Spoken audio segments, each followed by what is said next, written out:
Call to order the City Council meeting for City of East Grand Forks, Tuesday, January 15th, 2019.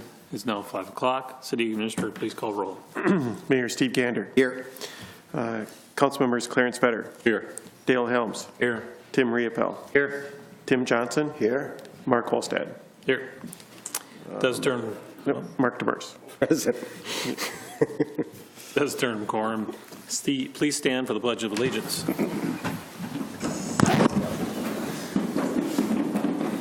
Pledge allegiance to the flag of the United States of America and to the republic for which it stands, one nation, under God, indivisible, with liberty and justice for all.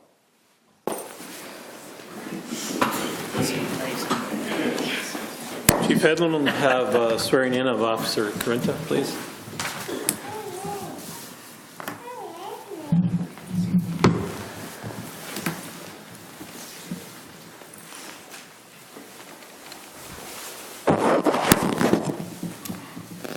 Two oaths that we read. The first is the law enforcement oath of honor. Raise your right hand and repeat after me. On my honor, I will never betray my badge, my integrity, my character, or the public trust. I will always have the courage to hold myself and others accountable for our actions. I will always uphold the Constitution, my community, and the agency I serve. That's the oath of office. I state your name. I, Nick KORYNTA, Do solemnly swear do solemnly swear that I will support the Constitution of the United States that I will support the Constitution of the United States and the Constitution of the State of Minnesota, and the Constitution of the State of Minnesota. and that I will faithfully discharge I will faithfully discharge the duties of the office of the duties of the office of Police Officer for the City of East Grand Forks, Police Officer for the City of East Grand Forks, County of Polk, State of Minnesota, County of Polk, State of Minnesota, according to the best of my ability, so help me God. according to the best of my abilities, so help me God. Thank you.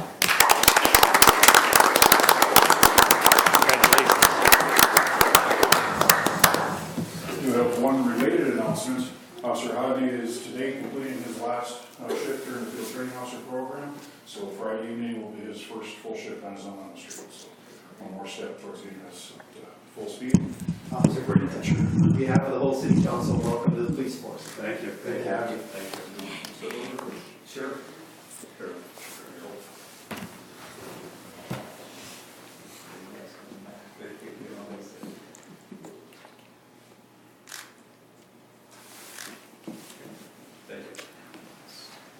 Thank you very much. Thank you, Chief.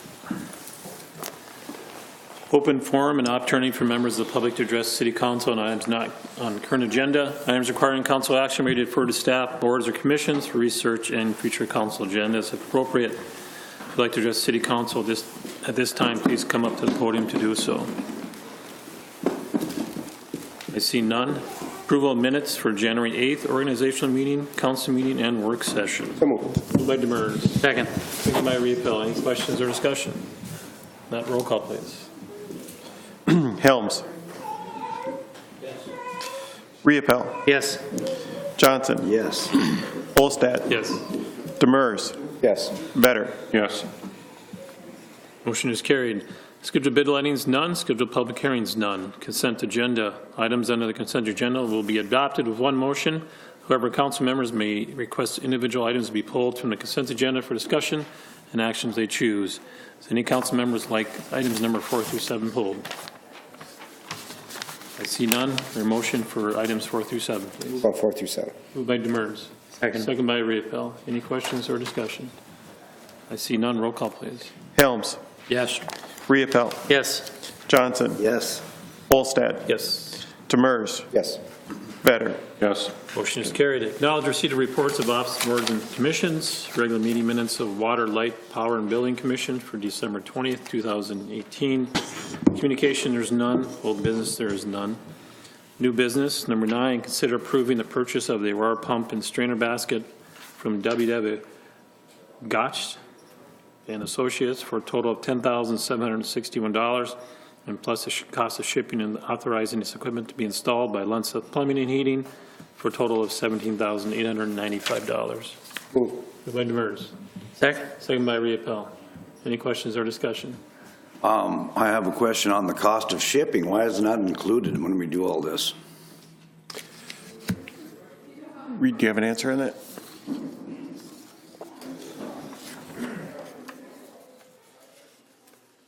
I don't know that I have a great answer for you, other than that it wasn't included in the price estimate we got from this company. But whatever it costs, we just pay it. Well, certainly it's going to be within reason. It's going to be the cost of shipping from their company in the cities to up here. We couldn't have a local trucker pick that up and bring it in from the cities, or we have to go with their carrier? I guess that I don't know. I didn't ask that question.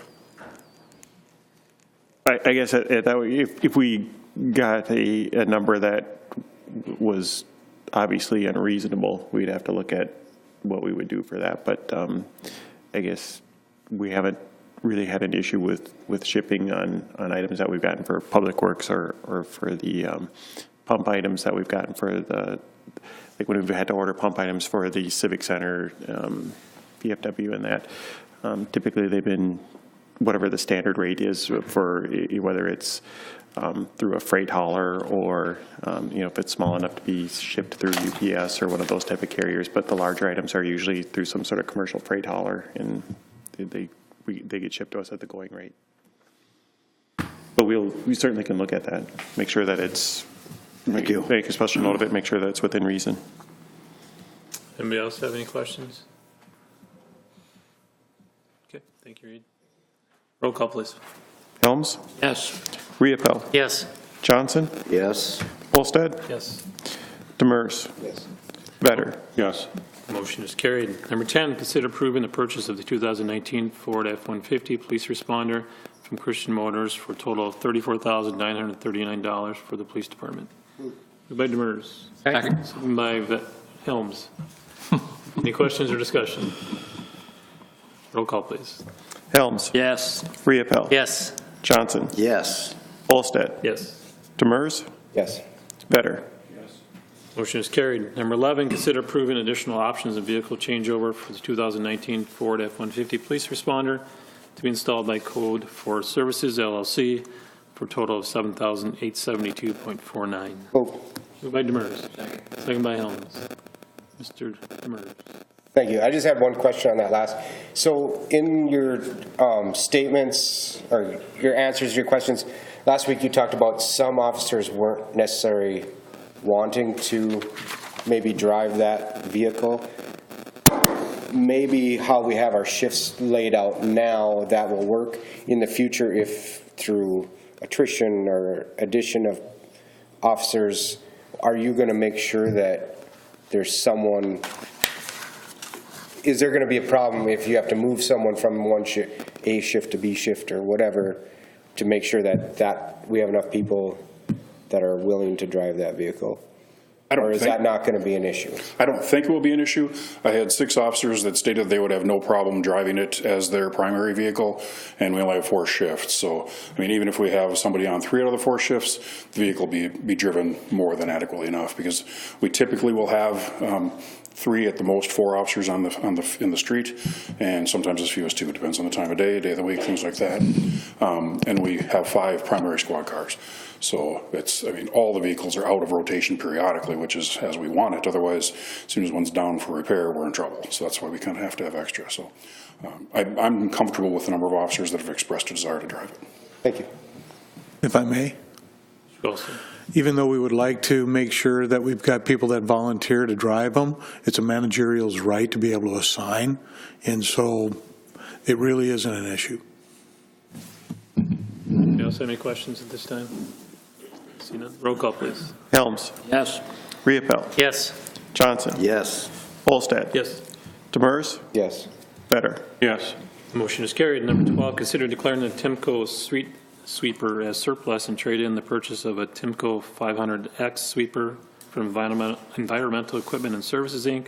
for a total of $225,565. Move. Moved by Demers. Second. second by Vetter. Any questions or discussion? I have a question on the amount. There's not a, shipping, like, are we going to pick it up in Elko, Minnesota, or do they bring it here to us? This is part of the state, this is a state contract pricing, so in all state contract pricing, delivery is included. And in this case, training as well. So it's all part of that price you see there. Thank you very much. Anybody else have any questions? See none, roll call, please. Helms, Yes. Riepel, Yes. Johnson, Yes. Olsted, Yes. Demers. Yes. Vetter. Yes. Motion is carried. Number 13, consider approving the final plat of Cooley View First Re-subdivision with the conditions of digital file being submitted to Planning Office and fee paid to Polk County for recording. Moved by Demers. Second. Second by Riepel. Any questions or discussion? Thank you, Mr. President. Just to follow up from last week's work session, it was discussed that there may possibly be a manhole or a situation that we would need to address on those properties. There's a box culvert there, visited with Public Works, and we do have some issues with trying to maintain the box culvert north of that due to beavers and a few other things. They typically access the box culvert on the north side, just north of the Pesh property, so we added a 10-foot easement.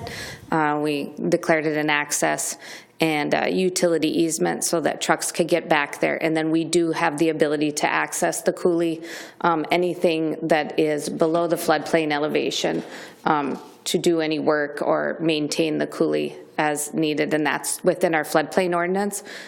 So we did not establish an easement per se along the coulee because it's already in ordinance form, but we did make note of it on the plat so that they were aware that we do have the ability to access the coulee area to do maintenance on that. So with that additional easement, which we added to the city property that is not, it hasn't been sold yet. So the easement was all added to our own property, so we did not need permission from the Peshes. And we feel that it's ready to go forward as final plat. So. None, roll call, please. Helms, Yes. Riepel, Yes. Johnson, Yes. Olsted, Yes. Demers. Yes. Vetter. Yes. Motion is carried. Number Thank you. 14, consider adopting resolution number 19-01-12, authorizing Debbie Send to request quotes for the 2018 city project number 3, parking lot improvements. Move. Who moved? Mr. Helms moved. There's a second.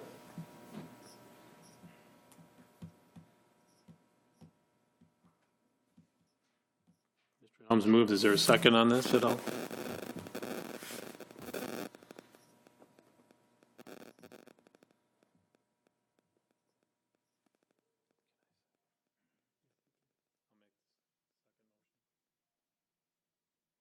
Questions or discussion? Are we allowed to have a discussion without a second? I second. Oh, He good. seconded. Perfect. Mr. Riepel. Mr. Riepel. Oh, go ahead. Okay, what I saw on this is initially the resolutions showed a $86,000, now it's up to $106,000. I just can't see putting that kind of money into a parking lot. I'm hoping the council turns this one down. If not, I would hope that the council would allow myself and Mr. Gallstead to work out a lease agreement with the two businesses that want to use this property and will benefit from the use of it. And they have a lease with their building. They should have a lease with the property that they're using of ours, just like we do with the Civic Center, the Senior Center. So at this point, I'm going to vote no on this one. Mayor. If there would be a way to trim the cost, I'd sure be willing to look at it. I know we put in some drainage, we put in maybe some features beyond the minimum of what it would need. But I'm back to the discussion we had months ago, and that is, nowhere in our community do we have a gravel parking lot, just there. City-owned gravel parking lot on one of the most prominent corners in our downtown area. If someone were to own that parking lot as part of a development, we would be in violation of our own ordinance because we're not allowed to have unpaved surface parking in our downtown area. It's got to be paved, it's got to be striped. That's our ordinance. If we had it in a development, if it was going to be part of our plan for parking for a building that we owned. So there it sat, and why? For 20 years since the flood, because we can't decide if we're going to develop that parcel or not. I don't believe we are going to develop it in the foreseeable future. If there were to be development in that region, I think it would be more toward from the paved area south into that corner. So to leave that gravel for yet another decade or two is foolishness. It gets spongy. It's not efficient in how we park there. We own it, and however, if adjacent properties share in some of the expense, that's great. It's got to be paved, and it's got to be striped. That's my view. I think we should allow at least to get the bids, authorize them to get the bids done on this, see where it comes in at. I think that's what we need to do. I think we need to look at it, and then, as the mayor suggested, maybe go back and look at it and not do to the extent of what we want to do there. But I think we've, as the mayor indicated, we've had this thing sitting there, and everybody who goes down there in the wintertime or in the springtime knows what it's like in that area. And if we get the bids back and we don't want to do it, so be it. But there's other people here that also don't want to sell it. So, I mean, we're back to having it sit there as gravel. So that's my 2 cents. Mr. Helms.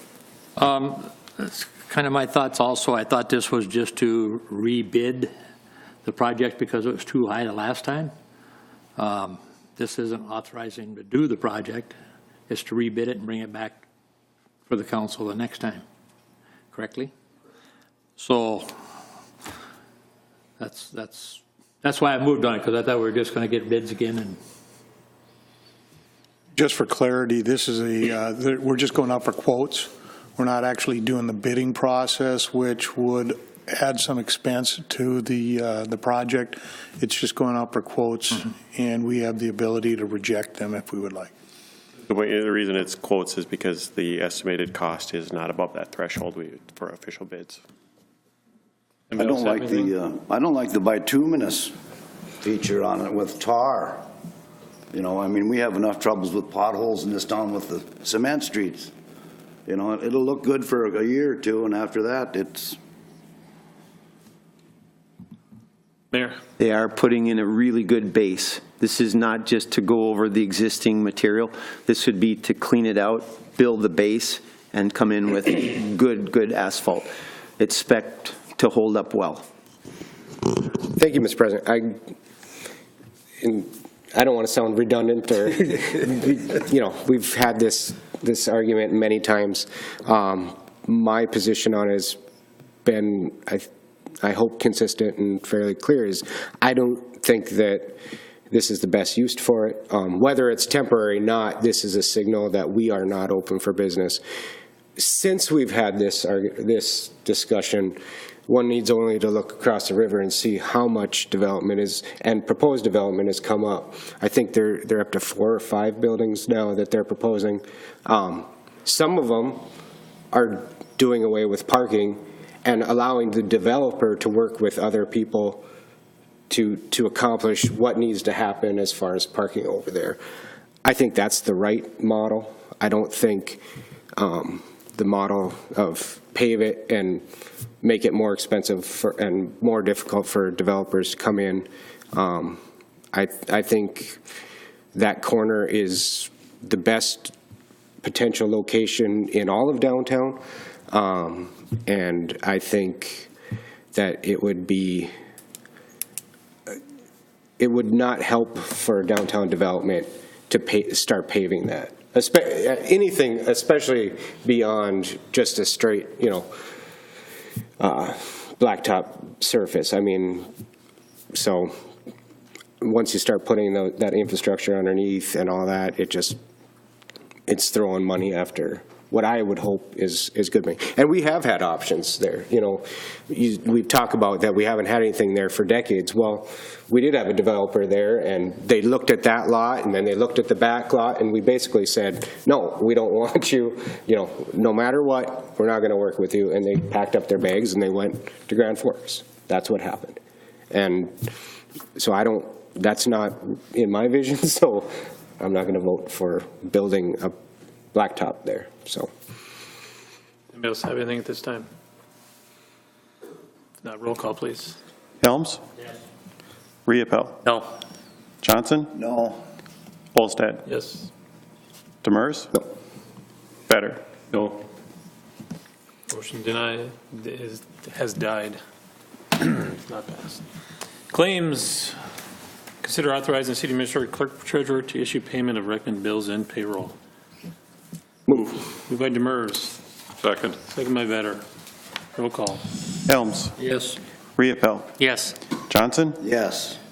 Olsted? Yes. Demers? Yes. Better? Yes.